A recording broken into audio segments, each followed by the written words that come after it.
sebelum Anda menonton video ini, saya mohon untuk teman-teman mencuci tangannya dan keluar menggunakan masker. Tetap jaga kesehatan, tetap selalu berolahraga, dan tetap makan makanan yang sehat. Baik, Om Swastiastu, Assalamualaikum warahmatullahi wabarakatuh. Shalom, nama budaya dan salam sejahtera untuk kita semua.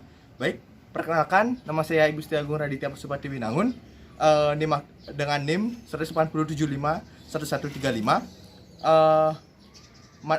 Prodi Ekonomi Pembangunan. Di sini saya akan menjelaskan tentang apa itu capital flight. Di sini ini merupakan tugas dari perekonomian Indonesia dengan dosen Ibu Ayu Ningsasi.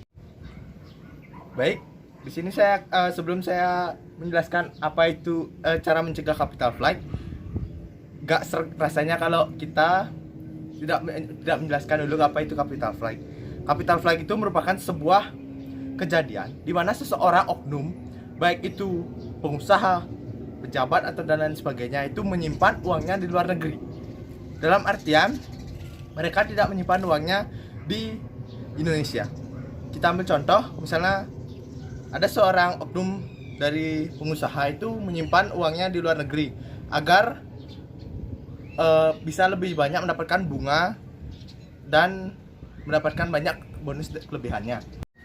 Baik, di sini karena tadi saya sudah menjelaskan apa itu capital flight.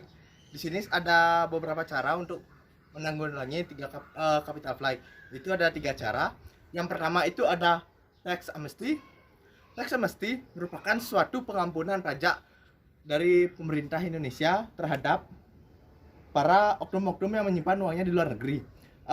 Itu sudah terjadi, kalau nggak salah itu sekitar dari tahun 2016 sampai 2018.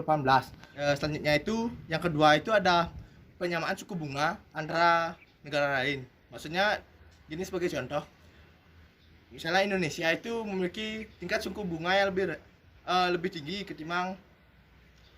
atau lebih rendah dari Malaysia. Maka di sini ini harus ada penyamaan, karena kita sebagai manusia itu, ambillah contoh, siapa sih yang nggak mau nabung bunganya itu tinggi.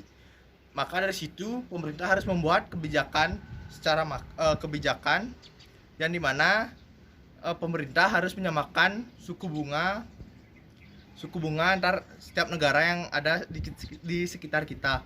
Tapi dengan konsekuensi ini akan sangat sulit, karena setiap negara itu memiliki pengeluaran dan pemasukan yang sangat berbeda. Terus yang terakhir itu ada yang namanya mengurangi inflasi. Inflasi itu kan sangat berpengaruh terhadap semua aspek-aspek yang ada. Kita ambil contoh, sangat banyak banget sebenarnya contohnya inflasi itu. Maka dari itu inflasi ini merupakan hal yang sangat berpengaruh juga terhadap capital flight. Jika inflasi itu tinggi, maka orang akan cenderung menaruh uangnya di luar negeri. Jika inflasi itu cenderung rendah, maka orang itu akan cenderung menyimpan uangnya di dalam negerinya. Baik, yang terakhir ini ada dampak dari pandemi COVID-19 atau yang bisa disebut coronavirus terhadap capital flight. Di Indonesia ini banyak juga investor-investor yang menaruh uangnya di Indonesia, karena ada dengan tujuan untuk membangun negeri ini. Dengan adanya COVID-19 ini, investor itu malah kabur karena mereka takut akan COVID-19 ini. Kita ambil contoh, semoga wabah ini cepat berlalu.